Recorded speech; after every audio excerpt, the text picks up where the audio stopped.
চৌহান ডাঙৰীয়া, উপস্থিত থকা ধুবুৰী লোকসভা সমষ্টিৰ সাংসদ প্ৰাক্তন মন্ত্ৰী দলৰ জ্যেষ্ঠ নেতা ৰকিবুল হুছেইন ডাঙৰীয়া, ৰূপহী সমষ্টি বিধায়ক নুৰুল হুদা ডাঙৰীয়া, চামগুৰি সমষ্টি বিধায়ক তানজিল হুছেইন ডাঙৰীয়া, উপস্থিত থকা অভয়পুৰী সমষ্টিৰ আমাৰ সৃজনগ্ৰাম সমষ্টিৰ বিধায়ক নুৰুল ইছলাম ডাঙৰীয়া, উপস্থিত থকা আমাৰ প্ৰদেশ কংগ্ৰেছৰ সাধাৰণ সম্পাদক ৰামানা বৰুৱা ডাঙৰীয়া, উদিত ভানুদাস ডাঙৰীয়া, প্ৰাক্তন বিধায়ক শিৱমণি বৰা ডাঙৰীয়ানী, প্ৰাক্তন বিধায়ক দুৰ্লভ সোণোৱাল ডাঙৰীয়া, যোৱা বিধানসভা সমষ্টিত ৰহাৰ পৰা আমাৰ দলৰ প্ৰাৰ্থী উৎপল বনিয়া ডাঙৰীয়া, প্ৰদেশ মহিলা কংগ্ৰেছৰ সভানেত্ৰী মীৰা বৰঠাকুৰ ডাঙৰীয়ানী, উপস্থিত থকা আমাৰ প্ৰদেশ কংগ্ৰেছৰ মুখপাত্ৰসকল মহচিন খান ডাঙৰীয়া, বিৰঞ্চি বৰা ডাঙৰীয়া, প্ৰাক্তন জিলা পৰিষদৰ সভাপতি হাইদাৰ আলী ডাঙৰীয়া, উপস্থিত থকা আমাৰ জিলা দুটা ব্লক কংগ্ৰেছৰ সভাপতি নুৰিল আমিন ডাঙৰীয়া, মুজামিল হক ডাঙৰীয়া, জিলা পৰিষদৰ সদস্যসকল, আঞ্চলিক পঞ্চায়তৰ সদস্যসকল, পঞ্চায়ত প্ৰতিনিধিসকল, মণ্ডলৰ সভাপতিসকল, বুথ কমিটিৰ সভাপতিসকল, দলৰ বিষয়াসকল, সাংবাদিক বন্ধুসকল, ইয়াত উপস্থিত থকা শ্ৰদ্ধা ৰাইজ, নমস্কাৰ, সালাম আলাইকুম।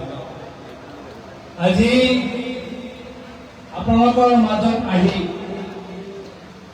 নিজৰ ঘৰলৈ আহিছো কেনেকুৱা লাগিছিল, আৰু সেইকাৰণে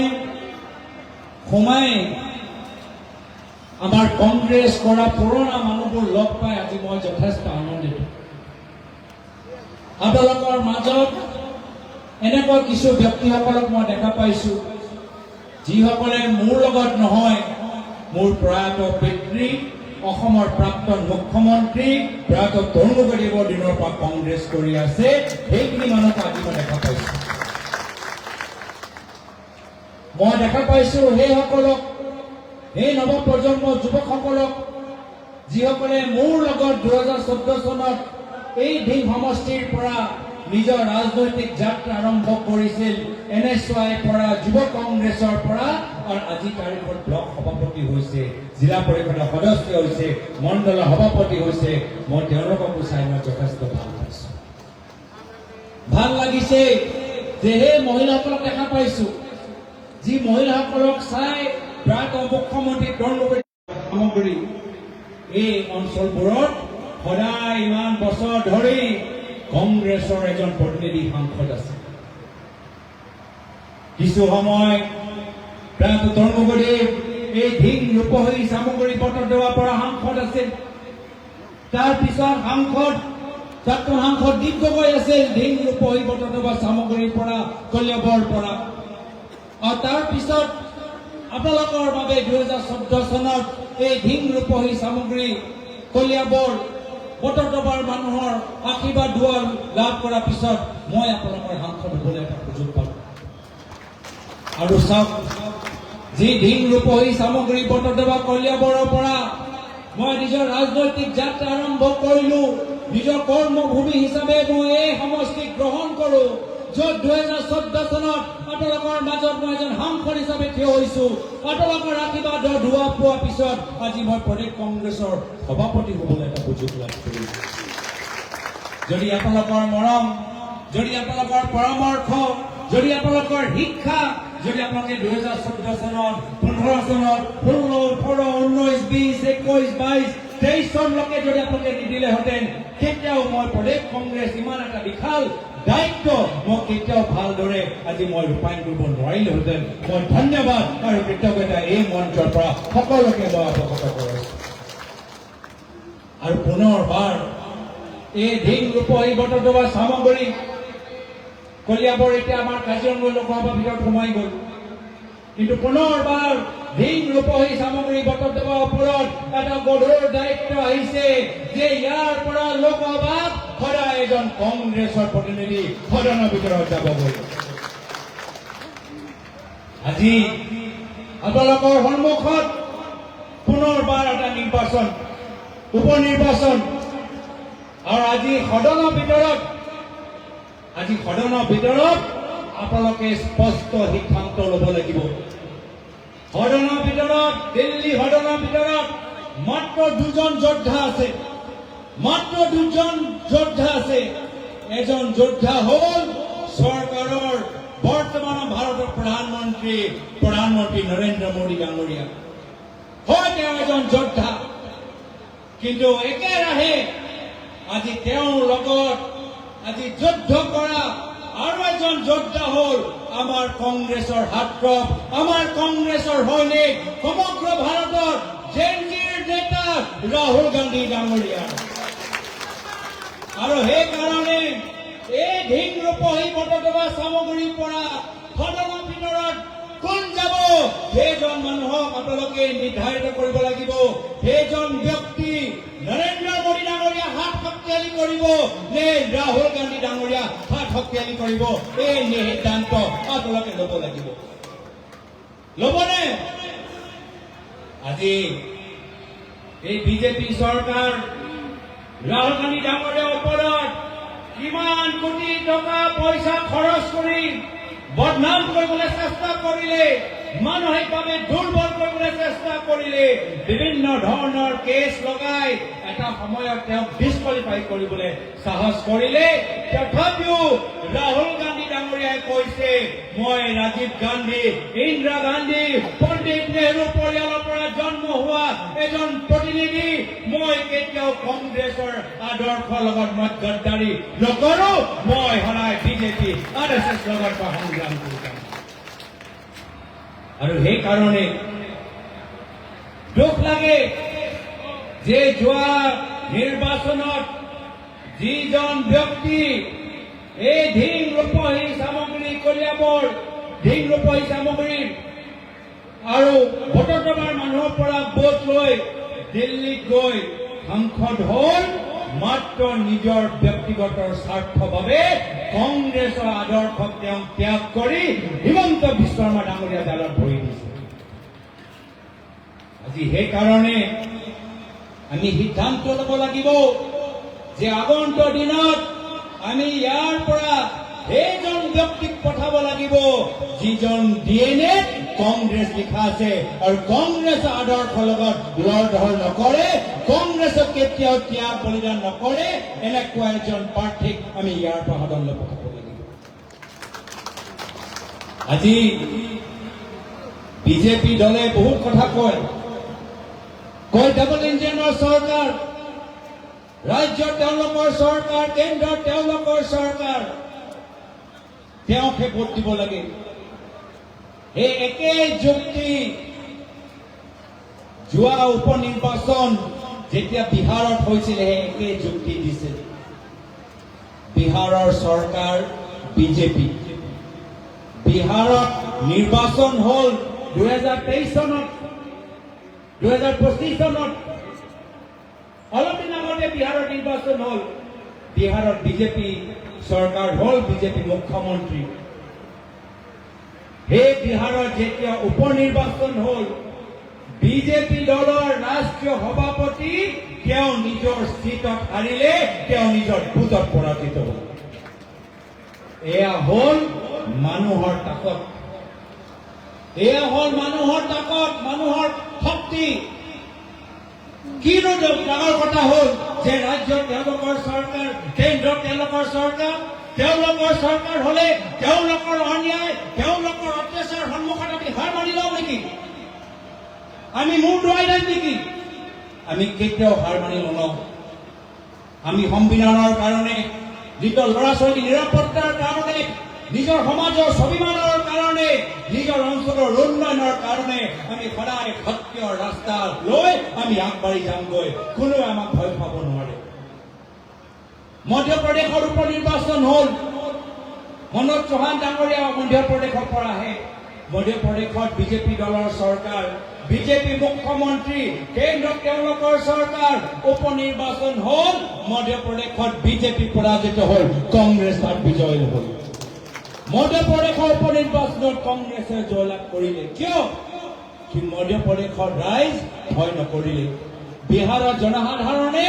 ভয় নকৰিলে। আৰু এয়া হ'ল বিজেপি দলৰ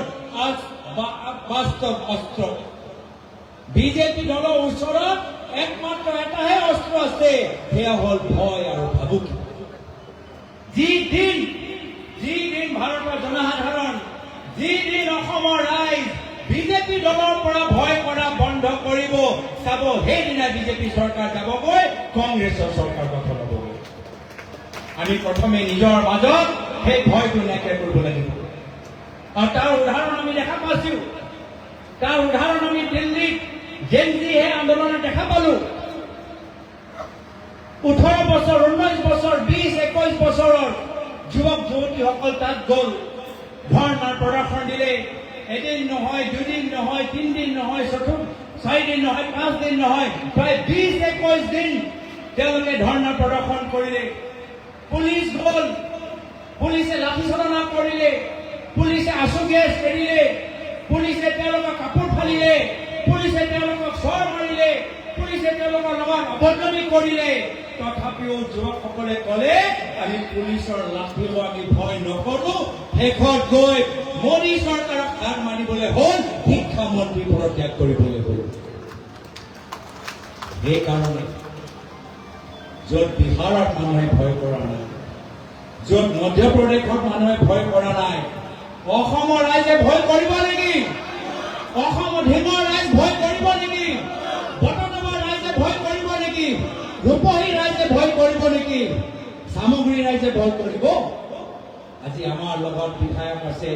তানজিল হুছেইন ডাঙৰীয়া, আমাৰ লগত বিধায়ক আছে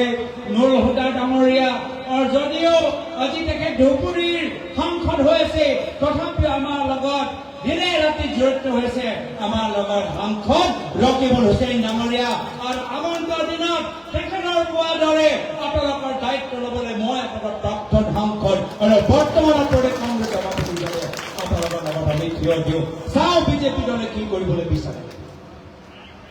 মিছা কথা ক'বলৈ আহে, কি কয় যে তেওঁলোকে সকলোৰ বিকাশ কৰিব, তেওঁলোকে সকলোৰ উন্নয়ন কৰিব। কৈছে নে নকয়? কি উন্নয়ন কৰিছে উজনি অসমত মই চাই আহিছো।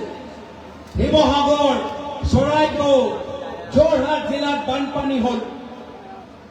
মানুহবোৰ মথাউৰিৰ ওপৰত তেওঁলোকে থাকিলে। আৰু আমি সকলোৱে দেখা পালো যে চাৰিওফালৰ পৰা অসমৰ জনসাধাৰণে গৈ তাত বানপানী সাহায্য বিতৰণ কৰিলে। মই এই মঞ্চৰ পৰা মই ধন্যবাদ জ্ঞাপন কৰিছো যে ঢিঙৰ মানুহ, ৰূপহী মানুহ, ডিব্ৰুগড়, তিনিচুকীয়া, লখিমপুৰ, বাৰাক, কাৰ্বি আংলং চাৰিওফালৰ পৰা মানুহবোৰ তাত গৈ বানপানী সাহায্য বিতৰণ কৰিলে। আৰু এয়া হ'ল অসমৰ তাকত। তেতিয়া আমি ধৰ্ম নেদেখিলো, তেতিয়া আমি ৰাজনৈতিক চিন্তাধাৰা দেখা নাই, কোন কাৰ দলৰ সভালৈ যায় তেতিয়া আমি দেখা নাই। এয়া হ'ল আমাৰ অসমৰ মানৱীয়তাৰ চিন্তাধাৰাৰ প্ৰমাণ। আমি সমগ্ৰ অসমৰ জনসাধাৰণে তাত গৈ বানপানী সাহায্য বিতৰণ কৰিলো। আৰু এতিয়া যেতিয়া চৰকাৰৰ কিছু 15,000 টকা সোমাইছে,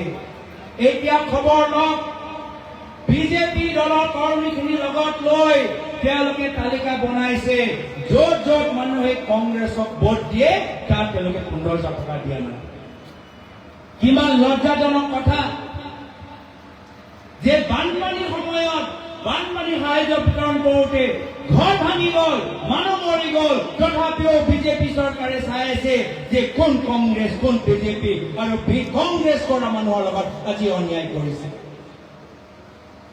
যি কাম অসমৰ জনসাধাৰণে নকৰিলে,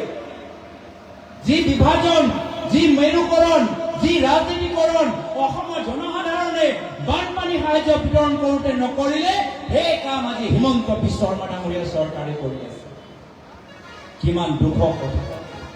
সেইকাৰণে তেওঁলোকৰ কথাৰ ওপৰত কেতিয়াও বিশ্বাস কৰিব নোৱাৰে। তেওঁ সদায় আমাৰ মানুহক আজি বিপদত পেলায়, কেতিয়াও নিজৰ কথা ৰাখিব নোৱাৰে।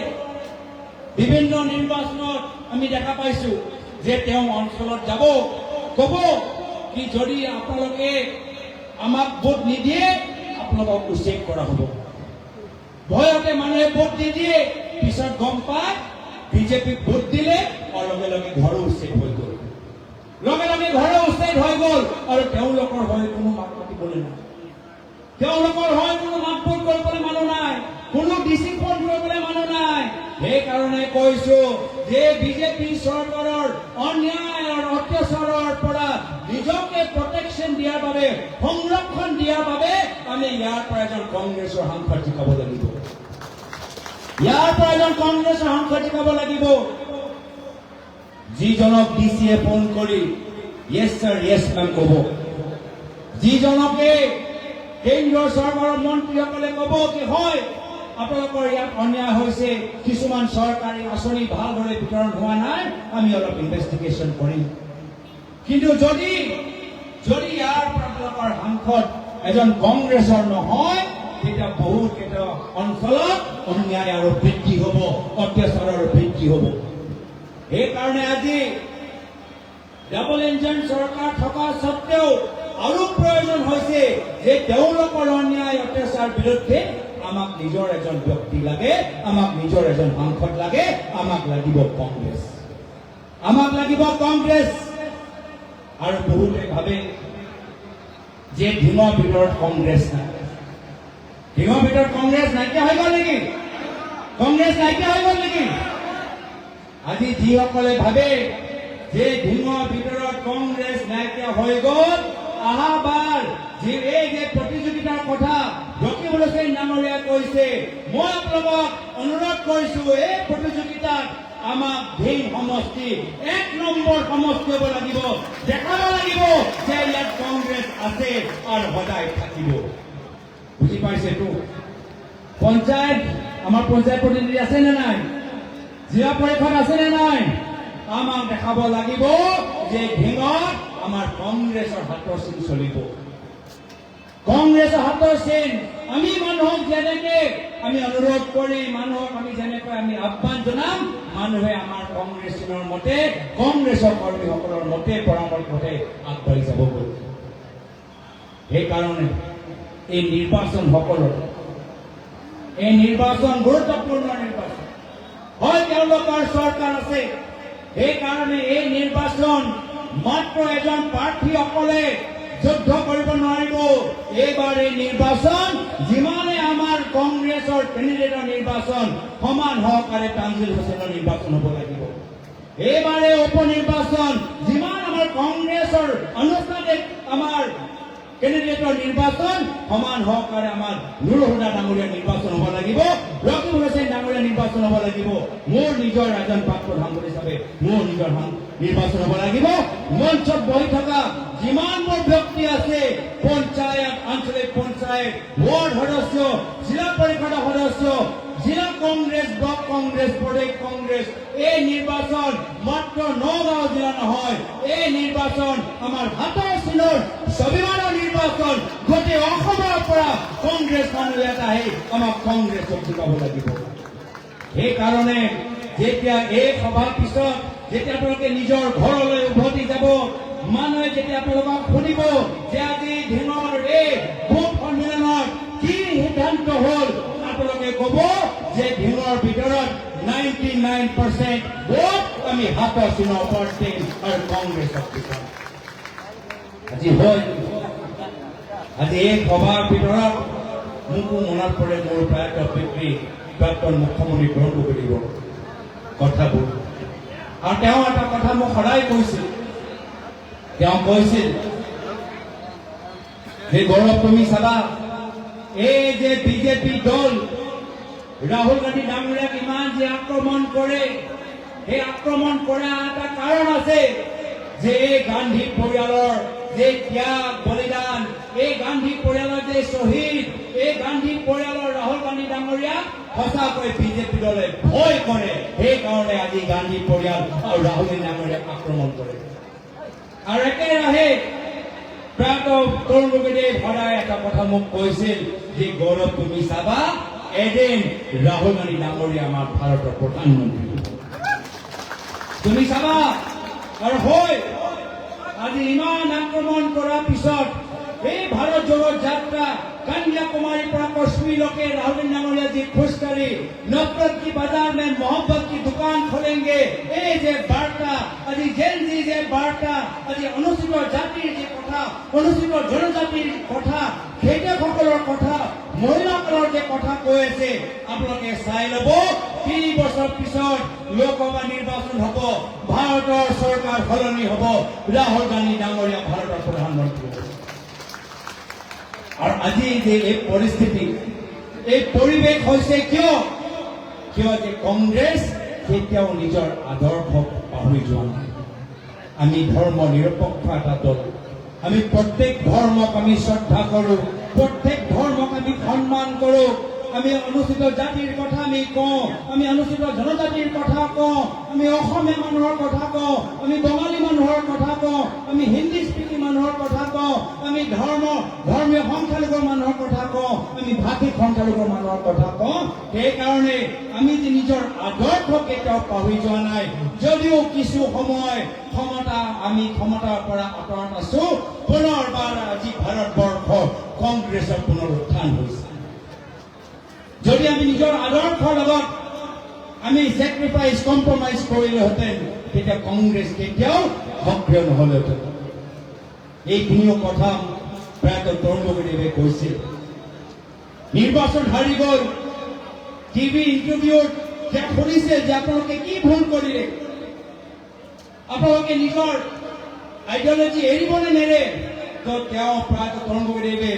বুকু ফুলাই কৈছে যে মই এজন কংগ্ৰেছ মই জীৱনৰ অন্তিম সময়লৈকে প্ৰত্যেক হিন্দু প্ৰত্যেক মুছলমান প্ৰত্যেক শিখ আৰু প্ৰত্যেক খ্ৰীষ্টানৰ অধিকাৰৰ বাবে মই সংগ্ৰাম কৰি যাম মই যুঁজ দি যাম আৰু সেই প্ৰায়তঃ তৰুণ গগৈদেৱৰ আদৰ্শ পালন কৰি আমিও আজি কংগ্ৰেছ কৰি আছো সেইকাৰণে সকলোকে অনুৰোধ কৰিছো যে কংগ্ৰেছ দলটোক সবল কৰিবলৈ হ'লে প্ৰতিটো পঞ্চায়তত প্ৰতিটো বুথত আমি নিজৰ মানুহক ক'ব লাগিব যে নিৰ্বাচনৰ সময়ত আমি সকলোৱে থাকিব লাগিব আৰু হাতৰ চিনত ভোট দিব লাগিব আৰু আজি কেণ্ডিডেট আজি বহুতে কংগ্ৰেছৰ প্ৰাৰ্থী কোন হ'ব আমাক কেতিয়াবা প্ৰশ্ন কৰে মই জানিবলৈ বিচাৰো যে বিজেপি দলৰ প্ৰাৰ্থী কোন হ'ব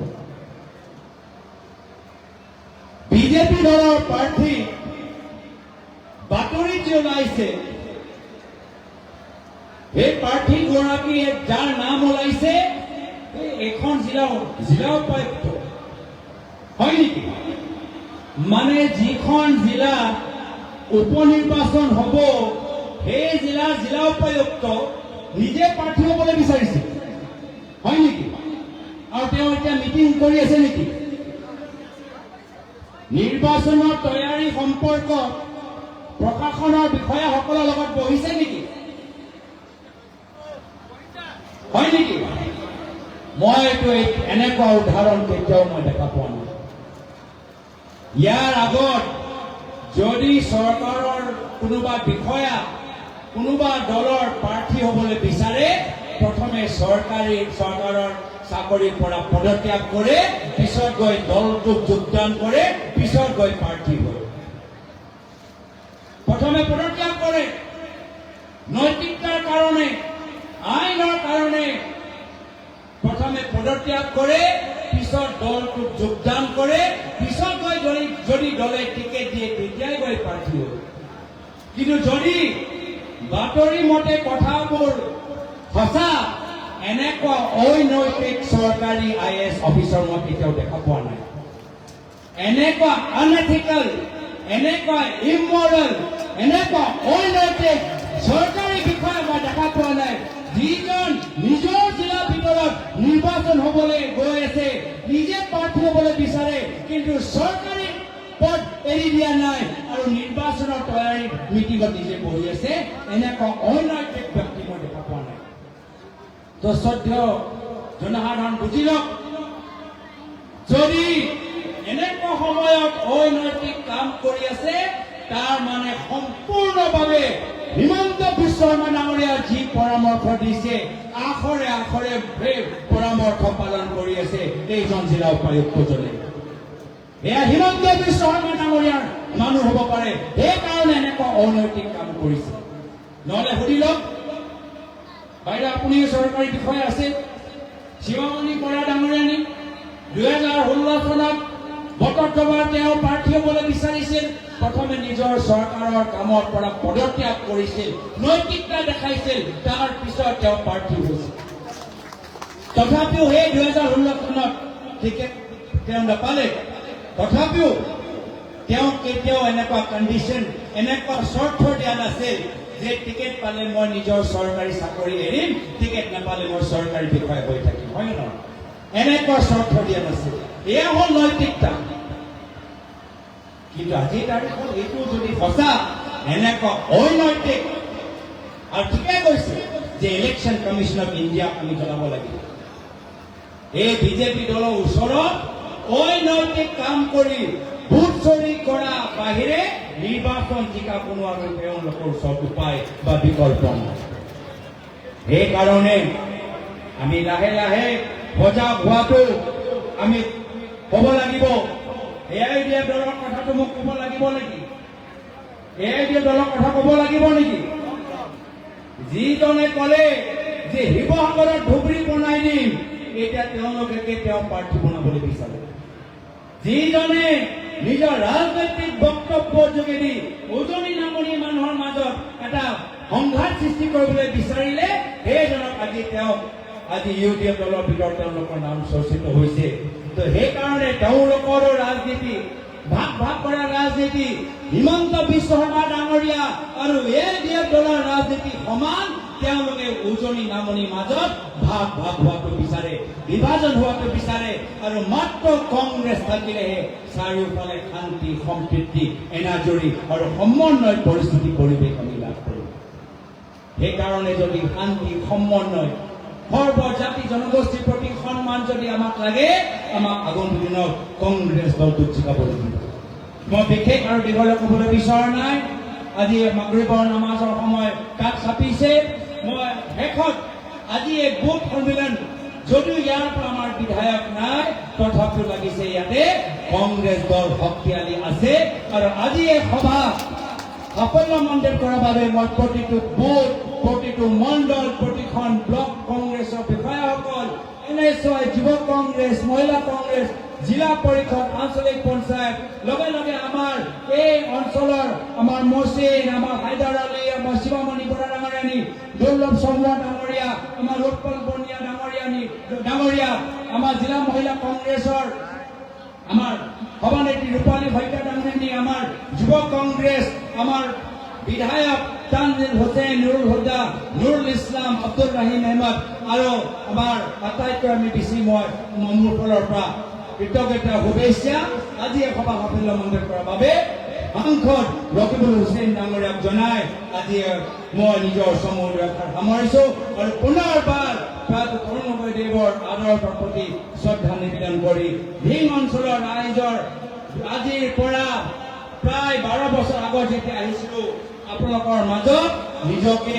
আপোনালোকৰ নাতি হিচাপে প্ৰমাণ কৰিছিলো নাতি হিচাপে নিজৰ চিনাকি দিছো এতিয়া ভাবিছো 12 বছৰ পাৰ হৈ গ'ল এতিয়া নাতি নহয় এই অঞ্চলৰ ল'ৰা হিচাপে আজি নিজৰ পৰিচয় আপোনালোকৰ মাজত দিছো আপোনালোকৰ ঘৰৰ ল'ৰা হিচাপে পুনৰবাৰ সকলোকে ধন্যবাদ কৃতজ্ঞতা জ্ঞাপন কৰি নিজৰ চমু দেখাৰ সামৰিছো ধন্যবাদ জয় হিন্দ জয় আই অসম।